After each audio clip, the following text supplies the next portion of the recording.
So as a fantasy author, I get asked all the time, what are the inspirations for my books? So today I wanted to talk about the inspirations behind the Crimson Court and the coolest empire you've probably never heard of, the Polish-Lithuanian Commonwealth. There's a lot we could talk about the Polish-Lithuanian Commonwealth. There's the winged hussars, the interesting dynamics of two different countries uniting to try to fend off the neighboring empires of Russia, Austria, and Prussia. But right now I want to focus on the really interesting nobility inside of the Polish-Lithuanian Commonwealth who are called the szlachta. So the szlachta formed a basis for the scions in my book, The Crimson Court. They were a really interesting type of nobility, where they weren't just a small, very limited portion of the population. In fact, up to 10% of the population of the Polish-Lithuanian Commonwealth was considered a szlachta, even very poor parts of the population sometimes, who weren't even landowners.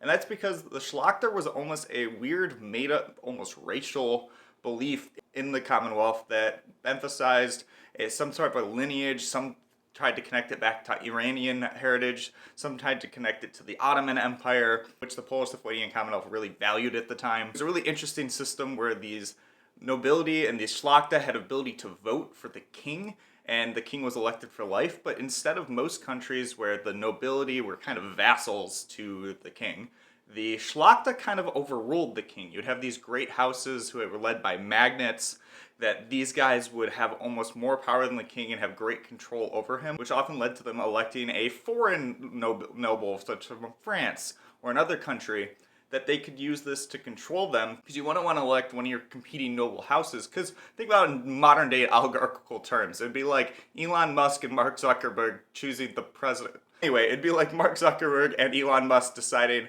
I want to put the other guy in charge and voting for each other. No, the oligarchs didn't, and these magnates didn't want to allow the other one to gain control of it, so you would get a weak, influenceable foreigner. Over time, this really weakened the Polish-Lithuanian Commonwealth, and while the nobility had great liberties that we almost value now in Western society for everyone, it led to this stagnation, and they could be controlled by Russia and stuff as they managed to put their puppets in charge. And so I wanted to see how this could influence in a fantasy setting with my scions, who have this kind of similar type of electoral system, but they actually have this inherited ability to reach into different types of realms of magic, and that forms the basis of the scions, whether they're rich or poor, and their stratification within that. But they also have these competing noble houses and influences as this nation has been weakened by foreign influence. And the magnates fighting amongst each other have created kind of a weak government that has become reliant on its ability with the scions for magic, while other nations have advanced technologically beyond them. And so it's a fun dynamic that I really enjoy exploring in the Crimson Court in kind of a early Victorian era setting. Stay tuned, I'm going to talk a little bit more about some of the influences, because there's so much cool things that happened in the Polish-Lithuanian Commonwealth that really influenced the story. Of course, every author has our own ideas we bring into things. It's fun to bring in aspects of history that people aren't as familiar with, because it allows us to explore new and a variety of things instead of just, English history or American history, and kind of broaden our scope of different ideas.